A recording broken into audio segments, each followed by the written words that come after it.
টুকলো চাচার গাছের আমগুলো কত বড় হয়েছে। কবে যে আমগুলো খেতে পারবো। বলি, তাইরে বাতাস উঠেছে, ঘরে আয়। কাল বৈশাখী ঝড় উঠবে মনে হয়।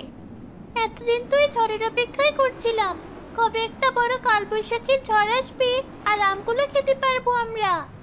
বাদ দে এসব কথা, বৃষ্টি নেমে পড়েছে, ঘরে চল।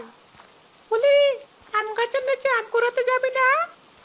তাড়াতাড়ি আয় ফুলি, নয়তো অন্য পাড়ার ছেলেমেয়েরা এসে সব আম নিয়ে যাবে। মা, আমাকে যেতে দাও না ওদের সাথে। দেখো, পাড়ার সব ছেলেমেয়েরা আম কুড়াতে যাচ্ছে। চাচি, বলিকে আমাদের সাথে একটু আসতে দিন। ঠিক আছে যা, কিন্তু সাবধানে থাকবি। ঝড়ে গাছের ডালপালা অনেক সময় ভেঙে পড়ে, তাই গাছের নিচে বেশিক্ষণ থাকবি না। আর সবাই একসাথে থাকবি। তোমাকে অনেক ধন্যবাদ মা। তোরা সবাই চল, আমগুলো